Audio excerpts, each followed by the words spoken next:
Welcome to the Wellness for Women show, where we talk about life, weight loss and everything in between. I'm Faye Caseman, founder of the AAA Way Life and Weight Loss Programme, and I'm here to help you put together the pieces of life and weight loss for one last time. This is an episode of the Wellness for Women show, filmed live in the free Facebook group. Hello, and welcome to the Wellness for Women show, episode number 43. So tonight I am going to share with you all the truth about self-sabotage in weight loss. So we've all been there, right? Your new diet's going well, you've bought healthy food, you've made a plan, you've binged watched and read all the latest content from your latest diet approach. You've started exercising, you're a couple of weeks, maybe months in if you're lucky, and then boom, sabotage. You start to have little slips, you start to have big slips. The optimism that you felt about this time being different is starting to wane. Maybe doubt is starting to creep in. Maybe it is just like all the other times you tried to lose weight. Maybe there's a bit of judgment. I'm such a failure. Overwhelm, maybe. I've not got time to go to the gym. It's just too busy. What about a bit of fear? What if I end up quitting and gaining it all back again? Or maybe, what if I get to goal? What then? I'll have to deal with XXX, fill in the blank. Maybe you're being impacted by others. Susie says that I should be having so many more calories, or I should be eating less calories, or more protein, or less carbs. And to quote the Hitchhiker's Guide to the Galaxy, don't panic. This is all totally normal. It's just what happens. You're not broken. You're not failing. You are human. The only thing that's going to lead to the weight loss journey failing is giving up, because you let the weight loss gremlins win. So I know the weight loss gremlins well from my own journey. This is why coaching is so important. It can really help you to identify your own personal gremlins. It helps you come up with ways to combat them, and it helps you implement the strategy. And this is what I love when it comes to supporting clients as well. So after years of problem solving and coaching, I love to really get into the root of those gremlins that are holding you back in your life, weight loss, and your overall well-being. So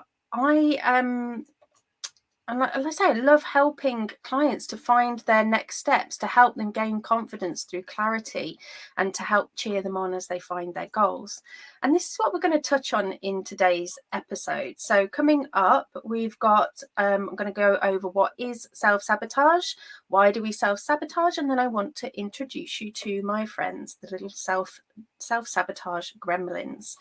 And in today's episode, I say I'm full of ideas, and I came up with a great idea for a mini course all around self-sabotage. So watch this space for details and drop me a DM on any of my socials if you want to go on the waiting list for that when it's released. So if you're trying to lose weight and find yourself self-sabotaging your efforts, it's really important to understand why you're doing it. Once you know the reasons, you can start to work on overcoming them. But remember that the change can seem so hard, but it's so worth it, and you can do this. And all it's going to take is my AAA Way method. So your awareness, your action, and your accountability. And if you want the show notes for today, then just leave me a hashtag show notes. So for anybody who is not familiar with me, I am Faye Caseman. I am the creator of the AAA Way Life and Weight Loss Programme, where I help women find the balance in life and weight loss so that they can find sustainable weight loss. And I do this by teaching my AAA women simple methods that they can use to just craft their own unique and more joyful weight loss journey. And if you want to know any more about any of that, all you need to do again is just drop me a DM on socials and we can have a chat.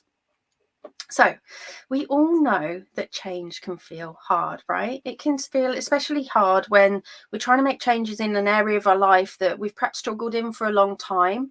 For many people, weight loss is one of those areas. We've tried diet after diet only to find ourselves right back where we started, or even heavier than before. I know I did it countless times. So why do we keep sabotaging our own efforts? So there's several reasons why that might happen. Maybe we're afraid of failure and don't want to deal with the disappointment of not being successful, or maybe we're overwhelmed by the thought of making such a big change. Maybe we don't believe that we can actually lose the weight and keep it off. And sometimes we're self-sabotaged by others, friends or family or complete strangers giving us unsolicited advice about how we can lose weight. And no matter what the reason is, self-sabotage can be incredibly frustrating and discouraging. There's no doubt about that. But it's important to remember that you're not alone. You know, we've all struggled with this. Anybody that's on a weight loss journey, it ebbs and it flows. But there are ways to overcome that. So with coaching, support, determination, and you will get to your weight loss goals. So what is, oops, too far. What is self-sabotage? So self-sabotage is when we consciously or unconsciously do things that undermine our efforts to lose weight, or really any goal that we're working on in life. So we've all done it. You start the day with great intentions, you've eaten a healthy breakfast, but then by lunch that donut that the work colleague has just tried to offer you sounds so good, or you decide that you're going to skip a workout because you're too tired. This can then lead to a spiral of efforts, and before you know it, you're declaring the day lost and saying that you'll start again tomorrow. Or maybe it's Friday. You've had a ridiculously busy week at work, so you decide to have a weekend off or a treat weekend. Start again on Monday. So Mondays, right? What is it about Mondays? And the result, potential weight gain. The compounded result, judgment of yourself and the situation, which then starts a further cycle of regret, judgment and shame and guilt. And this is all then zapping our joy, leading to further actions of potential sabotage as we perhaps get into a cycle then of emotionally eating, and that ultimately impacts your journey to goal. You perhaps feel like you've fallen off the proverbial wagon so many times that you've risked permanent scarring. Not fun, right? So why do we do it? What can we do about it? Okay. So why do we self-sabotage? So my new course is going to take you through each of the weight loss gremlins, how they impact you and what you can do about it, and with exercises and support from the VIP support group to help with each of these. But I just want to give you an introduction to them today. So first up, we have judgment. So if you are listening on the podcast, then picture a cute yellow little bespectacled gremlin, or even better, obviously if you are watching on the podcast, make sure that you catch the video in the Wellness for Women group as well, so you can come meet her and her 4 little sisters. So for those of you who are watching live and who watch on replay, you can of course see them on the screen because I'm sharing slides. So judgment loves to look through her spectacles down her nose at all of the details. She is a little Miss Prissy, whose favourite pastime is passing mental comments on your life, your weight loss, and everything. She judges everything that happens. She judges you, she judges others, and she leaves this kind of icky residue of everything that she touches. You know, so it might be that you've been doing great all week, eating well, working out, but you have a big night out coming on Saturday, so you decide to let your hair down a bit. You're going to have some fun. You're going to really enjoy yourself. You know, you don't have to be perfect all the time. Cue little misjudgment. You're such a failure.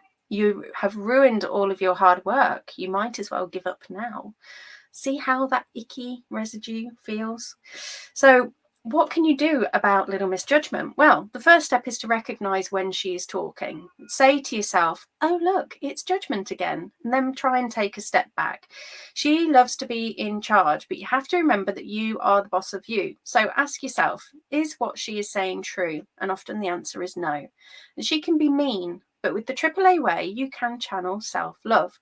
So ask yourself, is she loving? Sometimes the answer again is no. And then we can get curious. So what else, what could be more true? What could be more loving? And I call this my TLC method. So for example, you could choose to think something instead like, I'm pleased with my progress this week. I have eaten well and worked out. Yes, there is a big night out coming on Saturday. I've planned for this. I don't need to be perfect and I can still lose weight. I can choose how I wish to show up for my goals this weekend, and I choose to do whatever. And it puts you back in control. So then we've got fear. So let me introduce you to Fear. She is a little green monster, aptly coloured as she feels nauseous from the anxiety and tigers she sees everywhere. She worries about the what ifs. She has been known to worry about success, and she also worries about failure. Sometimes, like I say, she worries about both at the same time. So I don't know about you. Are you surprised to hear about the fact that we can have a fear of success? So I know I was when I first learned this. And it might sound counterintuitive, but bear with me. So our brains, at the end of the day, are wired to protect us from threats and danger. I talk about this all the time. So when we set goals that are outside of our comfort zone, so like me, I set the goal of losing 70 pounds, our brain perceives that as a threat, even though it's something good that we're trying to do for ourselves. And in response, we might then start to self-sabotage in order to stay within our comfort zone where we feel safe. And there can also be hidden fears. So, for example, I might have told myself that I couldn't date until I was thinner, which was really an excuse, of course, because you can date at any size, that does not matter. But it was a great excuse if I was scared to date. So what's going to happen when I get to goal? I would have to tackle my fear of dating. And so therefore, if I never get to goal, I never have to deal with that fear. And your brain gremlin knows that. And we then have the age-old fear of failure. So cue fear again. You're never going to lose weight. What if you fail? It's going to be so embarrassing. What will people think of you? You may as well give up now. You're never going to get there. You know, does any of this sound familiar? Let me know. Let me know in the chat. I've certainly said these things to myself before, and just like with judgment, fear cues up a whole spiral of other thoughts and feelings that then leads to you taking self-sabotaging actions against your weight loss, which then leads to you failing ahead of time. So what can you do about fear? Well, just like judgment, you have to call her out. You have to see her for what she is. And that's where awareness comes into it, because then once you've got awareness, once you're aware of your fears, you can then take the action and with the right support combat that with some mind injury or mindfulness, if you prefer. So then who have we got next? We have got Overwhelm. So she's the biggest of all of the monsters because she always feels the biggest, doesn't she? Who hasn't felt overwhelmed from time to time? Like I say, I picked this three-eyed little character because it made me think of what overwhelm feels like. It's like you've got extra senses all the time and that you're taking in everything and anything and it all just feels a little bit too much. And really though, overwhelm is just a mismatch of between expectation and reality, and that can happen in one of two ways. So we're either not being realistic with what we want to try and achieve, or we're setting ourselves and therefore we're setting ourselves up to fail a little bit, or we perceive we won't be able to do something in advance when maybe actually we can. So what can you do about Little Miss Overwhelm here? Well, you can use the daily steps that I recommend, for example, in the AAA way, because these will help with this. So what I do for my members and my one-to-one clients is I provide you with the tools to help you to set realistic expectations. You can also revisit other episodes that I've done which talked about this, but the key is curiosity and kindness. It's taking a step back, it's keeping things simple, it's focusing on things that are more manageable and taking it each step at a time. And so in terms of weight loss, often the problem is the fact that you can very easily feel restricted. We feel like we can't have fun, that we have to stick to our plan, that we have to exercise. And it zaps the joy and again can trigger things like fear and judgment. And because all of these monsters love to just tag team together from time to time. And then we've got Little Miss Social. So fourth up, Little Miss Social. Don't be fooled, though, by her big smile and wave. She loves others so much that she tries to take on other people's thoughts, feelings, and actions. She loves to compare you to others to make you feel less than. She can often be heard whispering that you are not as far in your journey as Susan, or maybe you will never look like Joe. She loves to listen to others too. So when someone tells you about their latest diet fad, she laps it up and she tells you should be like them. You should be doing what they're doing. And she feels everything as well. She's quite empathetic, really, or she thinks she is. So she notices what other people are saying and doing regarding your life and your weight loss and tries to convince you that either you need to be doing what they are and that you're wrong and that everything is right, or she perhaps may try and get you to change for others. And she also absolutely loves a good food pusher. She absolutely jumps up and down with glee anytime Lizzie from accounts insists you should go out for mojitos, or and if you don't go out for those mojitos, you're boring, or Janet from accounts offers you the donut. And so no surprises here that Little Miss Social can have quite an impact. So what can you do about Little Miss Social? Well, I will tell you. The first thing you most definitely do not want to do is try and lock Little Miss Social away. She does not like to feel restricted. She stands for joy, even though sometimes it can be a bit misplaced. And she has a heart of gold, really. She just wants to try and keep you happy and safe. She doesn't realise that you can be just as happy if you decide upon and set your own boundaries. But it's okay, because she can learn. So the more you set a realistic plan that fits your life and you start to show up for yourself daily, the more she starts to trust you and trust the process. And it then allows you to build in realistic social activities that keeps her happy, basically. Okay, then we have, last but not least, poor little Doubt. Look at her. So she's a timid little monster with a small nagging voice. She whispers in your ear things like, "You're not enough. I'm not doing enough. I don't have enough."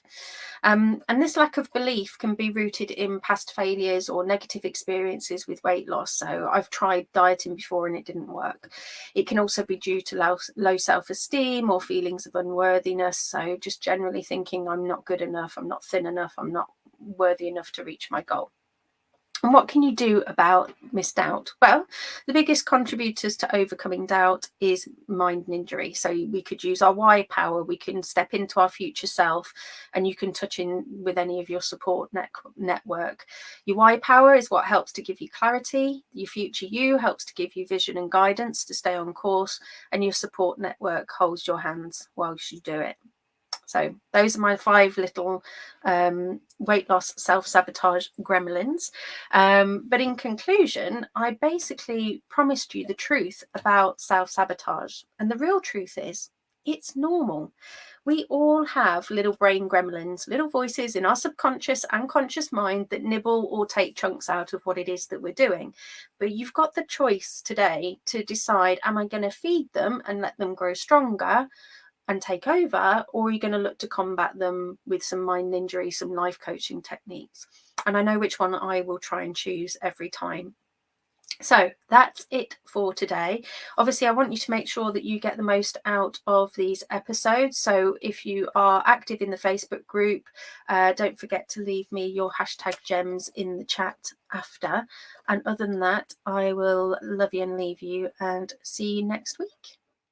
Thanks for listening, and don't forget, if you want to boost your life and weight loss the AAA way, check out the relevant links for today's show in the description. Speak soon.